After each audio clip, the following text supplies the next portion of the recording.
বন্ধুরা, বর্ষাকালে বিছানা থেকে দুর্গন্ধ ছড়াচ্ছে, স্যাঁতস্যাঁতে গন্ধ হচ্ছে।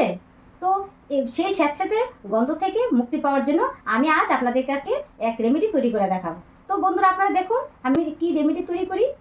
রেমেডি তৈরি করার জন্য আমি একটি কাচের বাটি নিয়েছি, আর আমার লাগবে বেকিং সোডা। আমি এখানে বেকিং সোডা নিয়েছি, আর লাগবে পাউডার। এখানে দিয়ে দিচ্ছি পাউডার আর বেকিং সোডা ভালো করে মিশিয়ে নিচ্ছি। বন্ধুরা দেখুন, আমার রেমেডি তৈরি হয়ে গেল। তো এই রেমেডিটা এখন একটা ছাঁকনির মধ্যে ঢেলে নিচ্ছি। ঢেলে এই বিছানার মধ্যে ছড়িয়ে দিচ্ছি। তো আমি এরকম করে এই রেমেডিটা পুরো বিছানায় অল্প অল্প করে ছড়িয়ে দিচ্ছি। তো পুরো বিছানায় ছড়িয়ে দেওয়া হয়ে গেছে। এইভাবে 30 মিনিট রেখে দিতে হবে। তো আবার আমি 30 মিনিট পর ফিরে আসছি। তো বন্ধুরা, 30 মিনিট হয়ে গেল। 30 মিনিট পর আমি আবার ফিরে আসলাম। এখন এই ঝাঁটাটার সাহায্যে পুরো বিছানায় ভালো করে ছড়িয়ে দেব।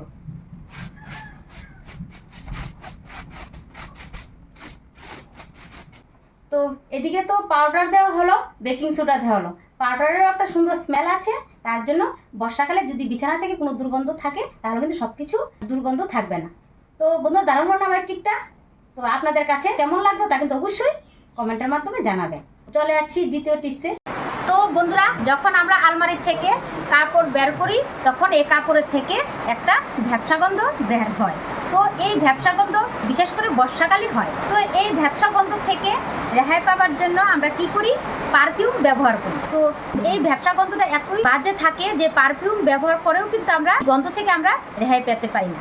তো এই পারফিউম ছাড়াই এই দুর্গন্ধ থেকে রেহাই পাওয়ার জন্য আমি একটি খুব সহজে একটা সুন্দর টিপস আপনাদের কাছে শেয়ার করতে যাচ্ছি। তো চলুন দেখতে থাকুন আমার সেই টিপসটা কি। বন্ধুরা, আপনারা যখন আলমারি থেকে কোনো কাপড় বের করবেন, যখন দেখবেন কাপড় থেকে বাজে একটা গন্ধ বেরোচ্ছে, তখন সোজা চলে যাবেন ফ্রিজে। এখন আমি কাপড়টা রেখে দেবো ফ্রিজে। এই কাপড়টা ফ্রিজে রেখে দেবেন 15 থেকে 20 মিনিটের মতো। তো আপনারা 15 থেকে 20 মিনিট মতো ওয়েট করবেন। তো 15 থেকে 20 মিনিট পর কাপড়টা খুলে দেখবেন একদম ম্যাজিকের মতন কাজ করছে, কোনো বাজে গন্ধই থাকবে না। তো আমার এই ছোট্ট টিপসটা আপনারা কিন্তু অবশ্যই বাড়িতে ফলো করে দেখবেন। এই টিপসটা কিন্তু 100% কার্যকরী হবে। তো আপনারা আমার এই টিপসটা বাড়িতে অবশ্যই ফলো করে দেখবেন কার্যকরী হয়েছে কি না, তা কিন্তু অবশ্যই আমাকে কমেন্ট করে জানাবেন। আমি কিন্তু বর্ষাকালে এরকম করে থাকি। তো আমার তো কার্যকরী হয়, আপনারা হয়েছে কিনা তা কিন্তু অবশ্যই কমেন্টের মাধ্যমে জানাবেন। আমার এই ছোট্ট টিপসটা আপনাদের কাছে কেমন লাগলো তা কিন্তু অবশ্যই কমেন্টের মাধ্যমে জানাবেন।